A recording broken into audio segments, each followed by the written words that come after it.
नमस्ते। आज हम बात करेंगे मॉर्निंग सिकनेस।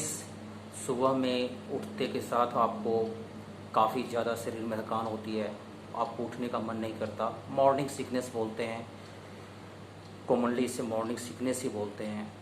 ये क्या है और ये क्यों होता है और इसे हम किस तरह से ठीक कर सकते हैं, इसको किस तरह से कम कर सकते हैं, आप इसके बारे में मेरे से सुन रहे हैं आज।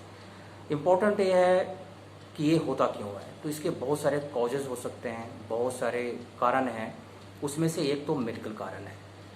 मेडिकल कंडीशंस आपके ऐसे होते हैं, बॉडी के बहुत सारी बीमारियां होती हैं जिसके कारण से आप सुबह बिल्कुल फ्रेश नहीं उठते। दूसरा होता है फिजियोलॉजिकल, जो आपके बॉडी में चीज़ें चल रही है। आपका डाइजेस्टिव है, आपका नर्वस सिस्टम है, आपका एक्सक्रीटरी सिस्टम है। ये फिजियोलॉजी है। बॉडी अपने हिसाब से अपने प्रोसेस को फॉलो करता रहता है, रिएक्शंस होते रहते हैं और आपको एनर्जी मिलती रहती है, एनर्जी चैनलाइज होती है, सर्कुलेशन होता रहता है। तो ये सारे फैक्टर्स होते हैं जो इसको अफेक्ट करते हैं। थर्ड होता है साइकोलॉजिकल। साइकोलॉजिकल बहुत ही बड़ा फैक्टर है, जिसको आप ये मानकर चलें कि एक ऐसा फैक्टर है जिसके कारण से आपकी स्लीप डिस्टर्ब होती है, आपकी एपेटाइट कम हो जाती है, आपका वजन बढ़ना शुरू हो जाता है, वजन कम होना शुरू हो जाता है, क्योंकि आप बहुत ज़्यादा सोचते हैं। साइकोलॉजिकली आप बहुत ज़्यादा डिप्रेशन में चले जाते हैं। साइकोलॉजिकल फैक्टर होती है। सोशल फैक्टर भी होता है इसके साथ में जुड़ा हुआ, कि आपके सोसाइटी में, आपके आसपास में किस तरह का माहौल है, आपका घर में किस तरह का माहौल है, आप घर से निकल रहे हैं तो कैसा माहौल है, घर में जा रहे हैं तो कैसा माहौल है, आप सोते समय कितने डिस्टर्बेंस में हैं। तो इन चीज़ों पर बात करेंगे।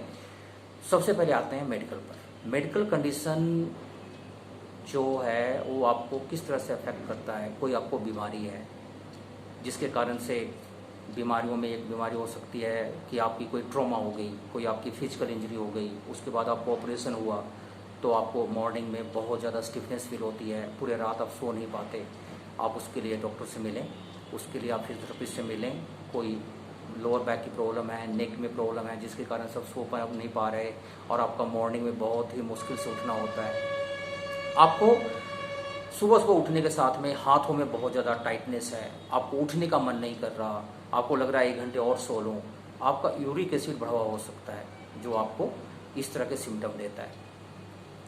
आपको पार्किंसंस जैसी बीमारी हो सकती है जिसमें आपको इंसोम्निया हो जाता है, मतलब रात में नहीं नींद आता, आपको बहुत मुश्किल से नींद आता है आपको। इसके साथ में आपके ऑर्गन्स की प्रॉब्लम हो सकती है, मेडिकल कंडीशंस हो सकते हैं। आप इसको फॉलो अप करवाएं अपने डॉक्टर से, बहुत ज़रूरी है। साथ में आप कितना पानी पीते हैं, ये भी आपको बड़ा इम्पोर्टेंट फैक्टर है। क्या आप हाइड्रेट करते हैं अपने आप को, बहुत अच्छा पानी पीते हैं। पानी पीने का भी बड़ा अच्छा इंपॉर्टेंस है कि आपके एक्सक्रीशन अच्छी हो जाती है, आपके वेस्ट प्रोडक्ट, आपके बॉडी में जो टॉक्सिन्स हैं वो बाहर निकल आते हैं। मेडिकल में ये होता है कि आपको कोई ऐसी लॉन्ग टर्म बीमारी तो नहीं, लंबी बीमारी तो नहीं जो लंबा चलता जा रहा है, जो आपका पीछा नहीं छोड़ रहा, आप उसको भी हटाने की कोशिश करें। मेडिकल कंडीशन में इम्पोर्टेंट और भी होती है कि आपके कुछ लेग्स में प्रॉब्लम आती है, कि आपके लेग्स में नमनेस आ रही है, जो डायबिटीज़ के कारण से होता है, जो आपके जिसको बोलते हैं कि डायबिटिक न्यूरोपैथी हो गई, आपको वास्कुलर प्रॉब्लम हो जाती है, तो आपकी उसमें भी नींद बहुत तेज़ी से ख़राब होती रहती है और नींद नहीं अच्छा आता आपको। मेडिकल कंडीशन में एक और प्रॉब्लम होती है कि आपकी कोई सर्जरी हुई, कोई मेजर सर्जरी हुई, उसके बाद वो प्रॉब्लम जो होती है नहीं सोने की चल जाती है। आप अपने डॉक्टर से मिलें। बहुत सारी सर्जरी होती है जिसमें पेशेंट को कोई 6 हफ्ते तक, 8 हफ्ते तक एक ही पोजीशन में रहना होता है, तो उसका डिस्टर्ब हो जाता है स्लीप। वो मॉर्निंग में जब उठता है तो बिल्कुल अनइजीनेस होता है, थका थका सा होता है, तो उस पर भी ध्यान दें। पोस्ट ऑपरेटिव केसेस अगर हैं, कोई स्टिफनेस है, तो आप इसके लिए फिजियोथेरेपिस्ट से मिलें। फिजियोथेरेपिस्ट के पास में इसका बहुत अच्छा इलाज है। साथ साथ में अपने सारे जो सर्जरी से रिलेटेड, ऑपरेशन रिलेटेड डॉक्यूमेंट्स हैं वो अपने डॉक्टर्स के पास, फिजियोथेरेपिस्ट के पास में ले जाएं।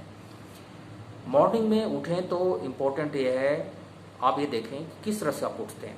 आपका पूरा शरीर थका हुआ है, आपकी नींद पूरी नहीं हुई, आपको एंजाइटी है बहुत ज़्यादा, तो उस तरह से आप अपने आप को डायग्नोज कर सकते हैं कि एग्जैक्टली प्रॉब्लम क्या है सुबह उठते हुए, क्यों मैं इतना थका थका से उठ रहा हूँ, थकने के साथ साथ में बेसिक प्रॉब्लम क्या हो रही है, क्या रात में मेरी नींद डिस्टर्ब थी।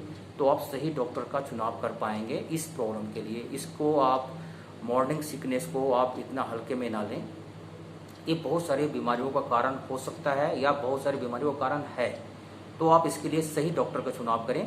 मेरे पुराने वीडियोस हैं, उसमें आप देख सकते हैं कि किस तरह के कंडीशन में क्या प्रॉब्लम होने पर किस डॉक्टर को हम दिखा सकते हैं। तो आप इस पर भी इस वीडियो को देख सकते हैं।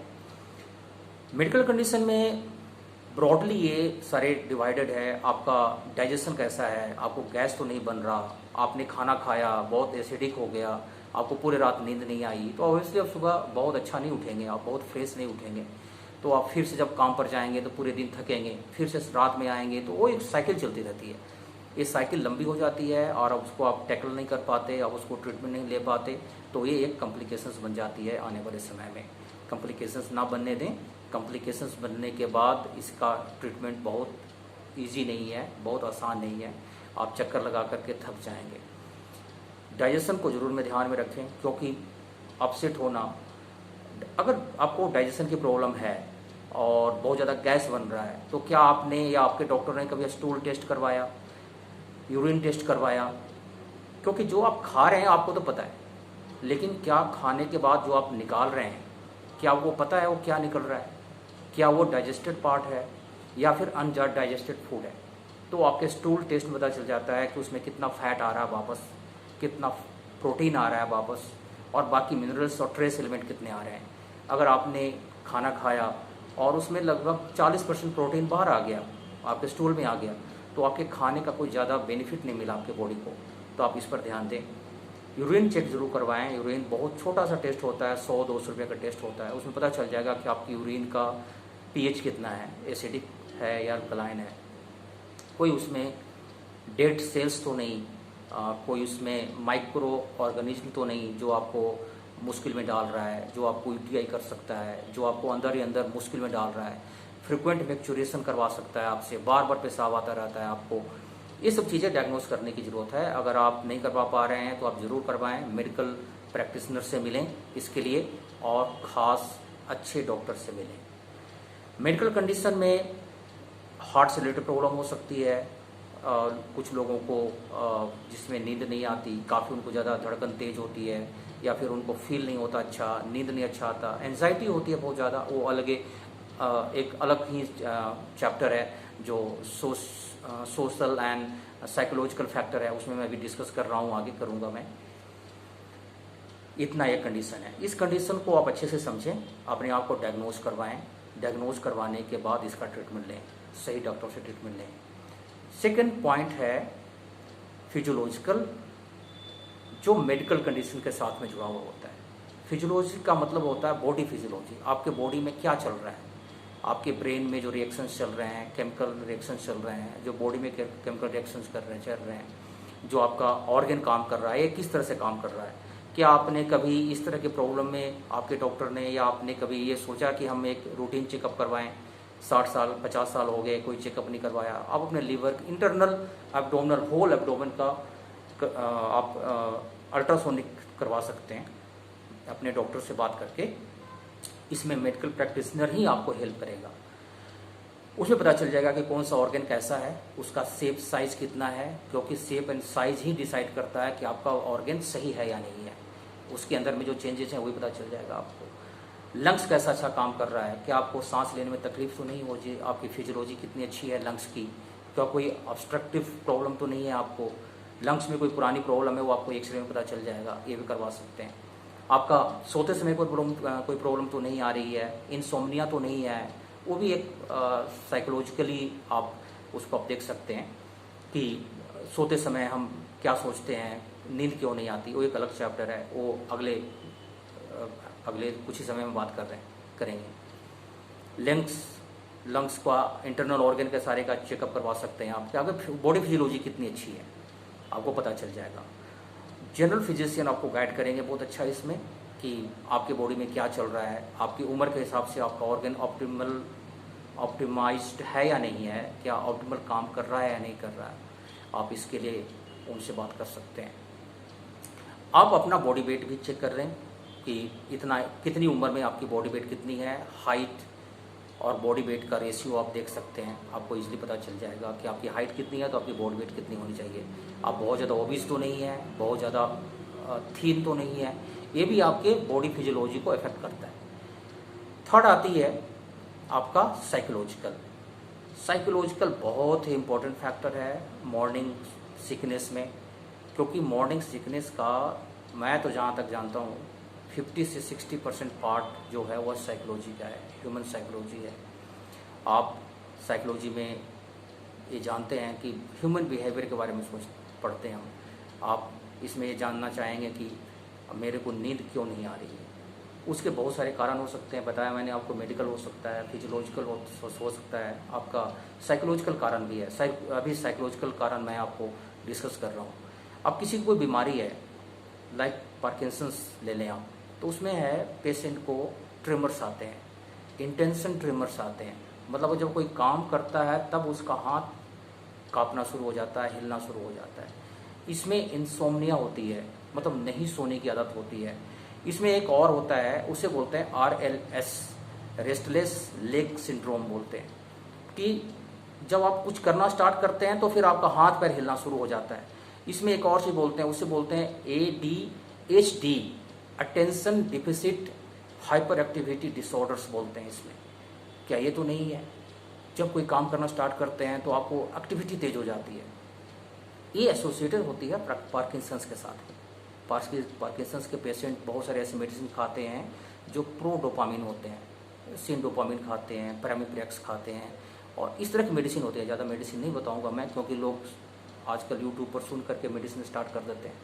अपने मेडिकल कंडीशंस को ध्यान में रखें, अपने डॉक्टर से ही इसका इलाज करवाएं, खुद कुछ भी ना करें, ये बहुत ही डेंजरस है। पार्किंसंस का पेशेंट अगर कोई है, वो मुझे सुन रहा है, तो अगर आपको पार्किंसंस है, अगर आपकी पोस्चर में दिक्कत आ रही है, आप आगे की तरफ झुक रहे हैं, आपके हैंड ट्रिमर्स है, चलने में दिक्कत आ रही है, बैलेंस की दिक्कत हो रही है, आप अपने फिजियोथेरेपिस्ट से ज़रूर मिलें। आपका 50% प्रॉब्लम वो सॉल्व कर देगा। आपका बॉडी पोस्चर ठीक हो जाएगी, मूवमेंट रिगेन हो जाएगी। आप इस बात पर विशेष ध्यान दें कि बीमारी कितनी जल्दी से ठीक हो रही है, इससे ज़्यादा कि बीमारी के कारण से जो कॉम्प्लिकेशंस है वो कितने जल्दी से ठीक हो रहे हैं, या फिर वो ना आए कॉम्प्लिकेशंस। नहीं सोने की प्रॉब्लम बहुत सारे कारण हो सकते हैं, फैमिली, फ्रेंड्स, आपका ऑफिस। इम्पोर्टेंट ये है कि जब आप घर में आते हैं तो क्या आपको वो माहौल मिल जाता है जिसमें आपको अच्छा नींद आ जाए, या फिर आप टेंशन में आते हैं और टेंशन में ही रहते हैं, या फिर बहुत रिलैक्स्ड आते हैं और घर में आकर के टेंशन स्टार्ट हो जाती है। ये आपके साइकोलॉजी को इफेक्ट करता है, आपके बिहेवियर को चेंज कर देता है और आप टेंस हो जाते हैं। हर कोई टेंस होता है, हर कोई गुस्सा होता है, ये ह्यूमन नेचर है, ह्यूमन बिहेवियर है। लेकिन इसको आप कंट्रोल में कैसे रखेंगे? जब आप ह्यूमन साइकोलॉजी को समझ पाएंगे। बहुत सारे ह्यूमन साइकोलॉजी बिहेवियर हैं जिसके कारण से आप टेंशन को कम कर सकते हैं। उसमें से एक ड्रीमिंग है कि आप कुछ और सोचते हैं, उसको भुलाने की कोशिश करते हैं। प्रोजेक्शन होती है कि आप अपनी इस चीज़ को आप कहीं और ले जाते हैं। आप ये मान के चलते हैं कि चलो ये मेरे साथ में नहीं है, किसी और के साथ में है, और किसी और के साथ में एसोसिएट कर देते हैं। पर्सनालिटी, आप किसी अपने पर्सनालिटी को किसी बहुत बड़े फिल्म स्टार के साथ में या फिर किसी और के साथ में एसोसिएट करते हैं, उससे आपकी मोरल हाई हो जाती है। ये सब फंक्शन होते हैं जिसको करना चाहिए, और जिनको चाहिए, जो चाहते हैं करूँ मैं, तो उसके लिए आपको इसलिए थोड़ी सी स्टडी करनी पड़ेगी, पढ़ाई करनी पड़ेगी साइकोलॉजी एंड साइकेट्री की। आप ज़रूर पढ़ें ह्यूमन बिहेवियर क्या है और ह्यूमन बिहेवियर को हम कैसे चेंज कर सकते हैं, अपनी गंदी आदतों को हम कैसे चेंज कर सकते हैं। बात आती है आपकी ऑफिस में। ऑफिस में कितना थक कर आते हैं, कितना वहाँ पर आपका वर्कलोड है, ये भी आपके स्लीप को डिस्टर्ब करता है। और स्लीप आपको मॉर्निंग में ये प्रॉब्लम देता है कि आप बहुत रिलैक्स्ड नहीं सोते हैं। इसके लिए क्या करें? आप मॉर्निंग वॉक करें, ब्रिस्क वॉकिंग करें 30-40 मिनट के लिए, थके नहीं। आप अपने आप को हाइड्रेट करें। हाइड्रेट करने का मतलब होता है आप मैक्सिमम से मैक्सिमम पानी 1 लीटर या 1.5 लीटर के आसपास में मॉर्निंग के 2 घंटे में पी लें। उसके बाद वॉकिंग करें। उससे क्या है कि आपके जितने भी टॉक्सिन्स हैं फ्लश आउट हो जाएंगे। फ्लश आउट होने से ये है कि आपका बॉडी का पीएच न्यूट्रल हो जाएगा, तो आपका बॉडी फिर से तैयार हो जाएगा, रेडी हो जाएगा काम करने के लिए कि हाँ अब हम नए स्टेज में, नए डेज में, नेक्स्ट डे हमने इस तरह से काम करना है, तो वो भी एक इम्पोर्टेंट फैक्टर है। फैमिली फ्रेंड्स में आप बिल्कुल इस बात को ध्यान में रखें, बना कर रखें। जब आप मॉर्निंग बहुत ज़्यादा मुश्किल से उठते हैं तो आप कोई भी टेंशन लेकर ना सोएं। सोने से पहले आप बहुत ही रिलैक्स सोएं। टेंशन तो कभी भी आ सकती है, आप उसको कंट्रोल करना नहीं करना आप पर डिपेंड करता है कि आप उसको कितने अच्छे से कंट्रोल करते हैं। नहीं कंट्रोल करते, हर आदमी का अपना बिहेवियर होता है, वो उसके हिसाब से अपने टेंशन को कंट्रोल करता है। लेकिन कुछ खास सेट प्रोटोकॉल्स होते हैं जिससे आपकी टेंशन कम हो जाएगी। बहुत ज़्यादा टेंशन है, बहुत ज़्यादा एंजाइटी है, तो आप अपने साइकेट्रिस्ट से मिलें। मिलना बहुत ज़रूरी है। बहुत अच्छे डॉक्टर होते हैं जो आपको एग्जामिन कर लेंगे, आपकी साइकोलॉजी को समझ लेंगे, और आपके साइकोलॉजी समझने के बाद आपको मेडिकेशन दे सकते हैं, आपको कुछ चीज़ें बता सकते हैं, अपने बिहेवियर चेंज करने के लिए बता सकते हैं, अपने काम करने के तरीक़ों को चेंज करने के लिए बता सकते हैं। आप ज़रूर मिल लें उनसे। इससे भी आपका ना मॉर्निंग सिकनेस कम हो जाएगी। मॉर्निंग सिकनेस में इन चार चीज़ों को ध्यान में रखें: medical, physiological, physical and psychological. अभी हम बात करेंगे फिजिकल। मॉर्निंग सिकनेस बहुत ज़्यादा फटीग करने के बाद भी आ जाती है। आपने शरीर को इतना थका दिया कि वो शरीर सो नहीं पाया अच्छे से, तो आप सुबह बिल्कुल थके हुए उठेंगे। बहुत ज़्यादा फिजियोलॉजिकली आप या फिजिकली जब थक जाते हैं तो आपका दिमाग भी थकता है, आपका शरीर भी थकता है। जब शरीर थकता है तो शरीर के बाई इंड प्रोडक्ट्स बनते हैं जो आपको टॉक्सिन देता है, आपके लिए, शरीर के लिए अच्छा नहीं होता, वो एक्सक्रीट नहीं हो पाता समय से, तो उसके कारण से भी आपको दिक्कत होती है। तो फिजियोलॉजी भी अपनी अच्छी रखें, साथ साथ में फिजिकल जो एक्टिविटी है उसको भी आप मॉडरेट, माइल्ड टू मॉडरेट रखें। बहुत ज़्यादा एक्सट्रीम करने की ज़रूरत नहीं होती। कुछ खास कारण होते हैं, कुछ खास जॉब होते हैं, कुछ खास तरह के लोग होते हैं जिनको बहुत हार्ड वर्क करना होता है, वो करते हैं। उनको कभी कभार नींद उनको बहुत अच्छा इसलिए आता है कि वो थक जाते हैं पूरी तरह से। लेकिन सुबह में सिकनेस का जो सेंस है वो समझना बहुत ज़रूरी है। किस तरह का सिकनेस है इसको आप ज़रूर समझें। अपने बॉडी को फिट रखें, खुश रहें। वीडियो अच्छा लगा तो इसको सब्सक्राइब करें और लाइक भी करें। Thank you very much.